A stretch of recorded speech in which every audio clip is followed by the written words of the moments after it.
Next up, we have Eric Bryner, who is from Southern Cross University.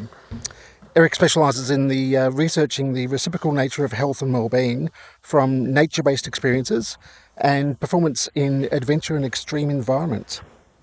Eric works with and advises governments and institutional departments and collaborates with teams across the world. Welcome, Eric. Thank you.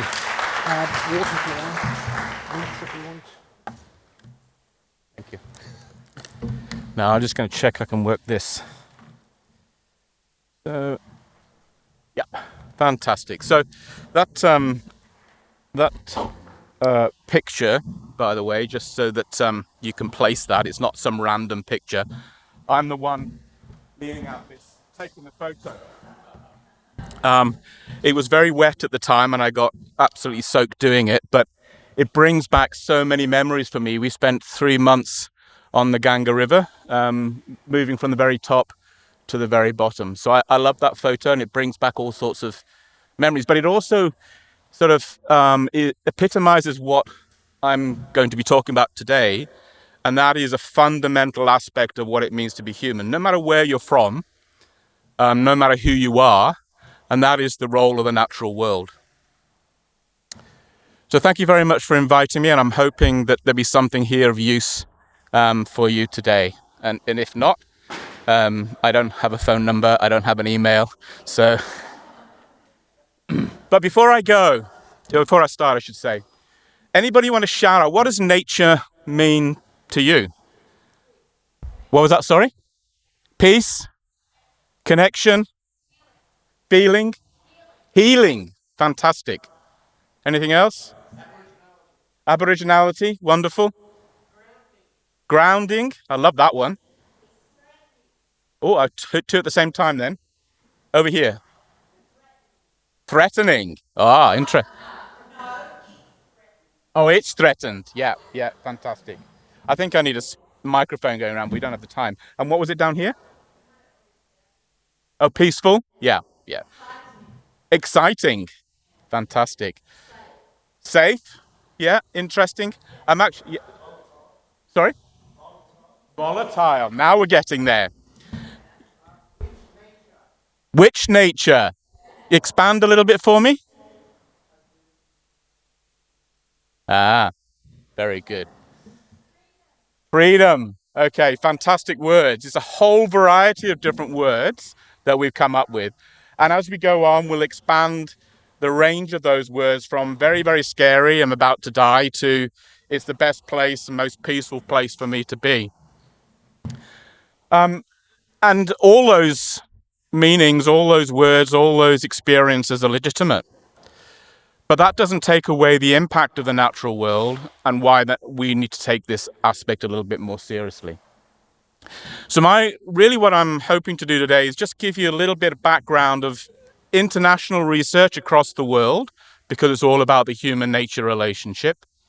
We have a little bit about understanding what we mean by green exercise and the role of the natural world. And then hopefully, as we've already started, share a couple of experiences as we go through. And I'm going to turn around because without my glasses, I can't see that screen. And I never remember what I put on these slides. So I want to make sure I get it in order so I don't confuse everybody. So what is green exercise? Well, it sounds pretty horrendous. It means hiking up Everest. It means kayaking down the biggest waterfalls. Well, actually, no, it doesn't. What green exercise means essentially is it's about the role of the natural world in how we live, the role of the natural world in our day-to-day lives. We know from research that viewing, being in, or even immersion in nature has real powerful health impacts for us all. So the benefit of that, of course, is that you may not be living in a place that you can get out into the natural world that easily, or the natural world is surrounding you. That's fine. You can do it within your local environment. We know research has shown us that people get better quicker, more effectively, just by having a window with the natural world outside of it as compared to a brick wall or something along those lines. So essentially, it's the environment aspect of the connection we have to that natural world, a psychological but also a physical connection. There are multiple ways that we can engage in green exercise, and that's the sort of the physical aspect of being in the natural world and being part of it. And you can see up here that you can walk in it, you can sit on a bench and just absorb it. My favorite one, you can hang upside down, if you like, off a branch. You can do conservation work. You can do tourism. You can go out with your friends. You can do gardening. And the research is so powerful that people even change their indoors to reflect outdoors. I haven't got a little thing, or have I? No, I don't. The bottom one there, that's a gym, by the way, that's been changed to look at a natural world because, realize that nobody really likes gyms. So there's all sorts of ways that we can engage. Sorry, I don't like gyms. If anybody here does, I'm really sorry, but I don't like them. But I do love being out in nature. So across the world now, we're becoming more scientifically, we're examining the natural world and the role of the natural world more effectively. But of course, for thousands, tens of thousands, hundreds of thousands of years, human beings have known about the relationship to the natural world. We are nature.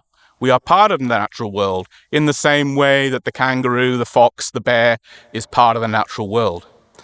But what tends to happen for some of us, not all of us, fortunately, but for some of us across the globe, that relationship has become almost less important. For other people across the globe, in Australia, obviously, as well as in Scandinavia, as well as in other parts of the world, that relationship is embedded within culture, embedded within the everyday life that people lead.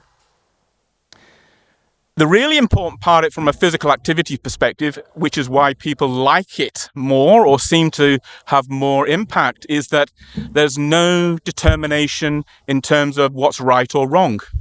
You're not winning, you're not losing, you're not, there's no sort of predetermined way you interact with the natural world. So that notion of how we interact with the natural world has become something that people are really starting to explore more effectively to determine how we best interact from a health and well-being perspective. It is, as we can see that young fella hanging off the branch and the other young fella on the surfboard, it is fundamentally related to play and how we interact in everyday life. It brings back that aspect of us from a health and well-being perspective. What does the research say? Well, the research now, there are tens of thousands of papers at the moment, and there isn't one paper that says the natural world is not good for you. There are a few people out there saying, well, it's not quite as good as we think it is, but broadly it's good for you. Along that continuum, whether you can see the natural world, it always makes me laugh, but don't tell anybody, talking about the importance of the natural world, sitting inside a building and having a conversation about it. But so far I haven't managed to persuade anybody to have their conferences outdoors, so we're always indoors. That's okay. I can see pictures of the natural world there, hence they're on my slides. So physiologically, emotionally, psychologically, the more we interact with the natural world, the more we can spend time looking at nature, the more we can spend time getting our hands dirty, the more connected we feel to the natural world, the better the health and well-being benefits seem to be. Mentally, emotionally, physically, across the board. So again, it's a way of bringing a holistic human being as part of the ecology back into tune with itself. There are even people now realizing that the interaction with the natural world has benefits across the lifespan, not just for young people, which it was for a long time. And now they're realizing that actually if you go for a walk in the local park, that's far better for you than trying to go into a gym. Surprise, but there we go. Now, the other really interesting thing is this has got to such, the realization of the importance of this relationship has got so powerful in some parts of the world that it's now embedded within the health system. So in the UK, for sake of example, the National Health System actually has green prescribing embedded within that traditional notion of a health system. Anybody go to a GP here? once in a while, maybe.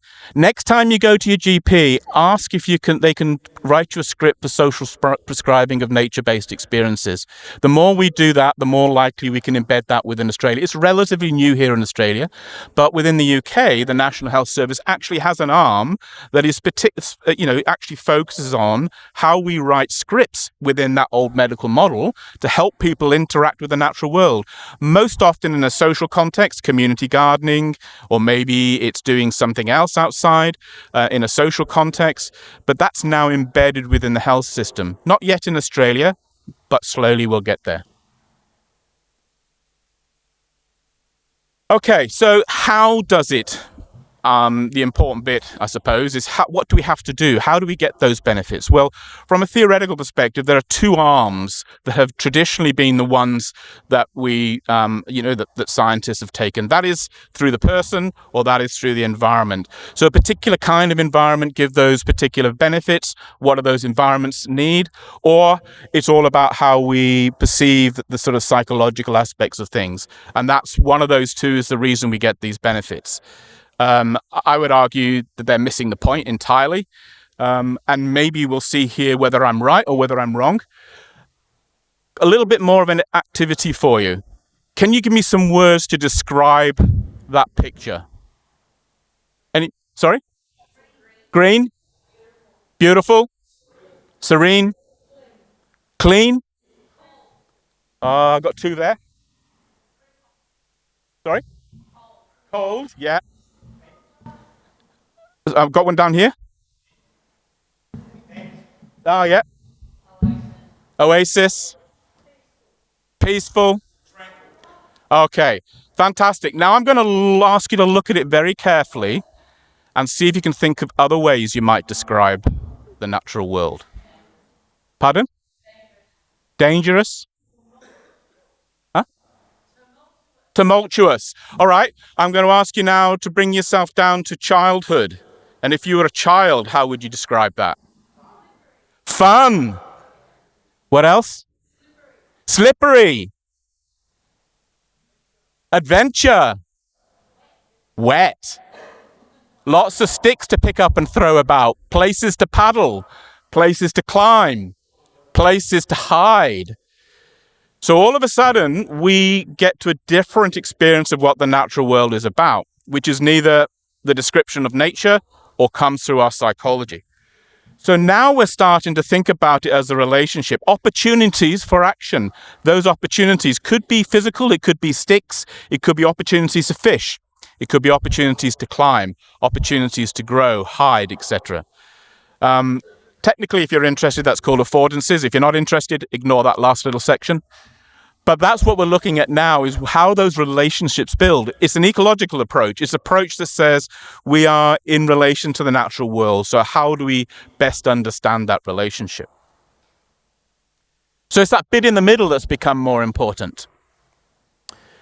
So what implications does that have for you? If you took the traditional theories, it was all about going out into this strange thing that's out there somewhere and you have your attention readdressed. You feel better because you're no longer stressed. Or you have this sense of connection because we weren't connected in the first place, but now we're connected all of a sudden. Or you have this particular sense of place that you're used to, which is fine, but again, it's very much about the environment or the individual. The approach we're looking at now is much more from an ecological perspective, is understanding, as we kind of do anyway, innately, understanding that we are part of the natural world, like every other animal, and as a result, the more we can reinvigorate that realization, that experience, the more effective and the more we will get from a health and well-being benefit from that relationship. The good news is, though, you still get benefits even if you haven't quite got there, you just have pictures up on the wall. So what does it mean for you, or me, for that matter as well, because I'm also a human being, I thought, anyway, maybe. We need to find ways of connecting to the natural world. We need to find ways of doing things that allow us to contact, allow us to maybe even get our hands dirty a little bit, to grow things, allow us to look at it, to absorb, to dream, to be part of that natural world, or whichever way we can. We need to think carefully about the environments that we're in. What is it that we can do with our internal, external environment that may allow us to experience that a little bit more effectively? The research was done in the UK, and the UK is very different to Australia. There's lots of indoors there. All they asked people to do, and 1,000 people got involved with this, was just every day take notice of 3 good things in nature. And they asked this people who are living in the middle of places like Birmingham. And it was a daisy in the concrete. It was this little tweety brown bird that flew from A to B. It was those little things. And they noticed over 6 months, even for adults, an enormous change in people's experience of their own mental health and well-being, just by taking notice, being aware of, noticing what's around you. It doesn't have to be massive. What we also know is, because one of the other things that human beings are designed to do, and that's move. I'm not talking about going to a gym here. I think you already know my opinions of gyms. But the other idea of part of that is to move, and move in a way that you're interacting with the natural world, that you're doing things. Gardening, it could be. It could be a pot plant in the kitchen. It could be something that allows you to move in relation to the natural world. Think about these things, reflect on them, bring them back into the role of nature in your own life. How can you enhance that? How can you bring that a little bit more effectively into your life?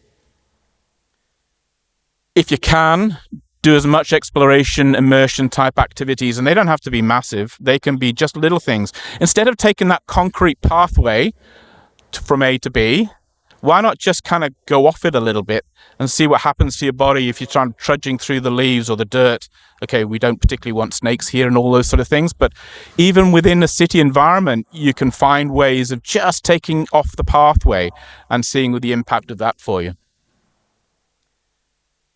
And the bottom line is keep learning, keep exploring. For some, it might be the interaction between yourself as an individual and the things that you grow, and how can I utilize that?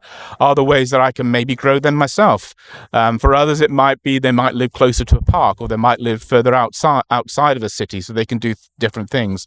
But engage with it, find ways of interacting with it, because the bottom line, it'll change, things will happen for you, and the research kind of suggests that you'll get some health and well-being benefits. And that's it from me. Thank you very much. Be in nature.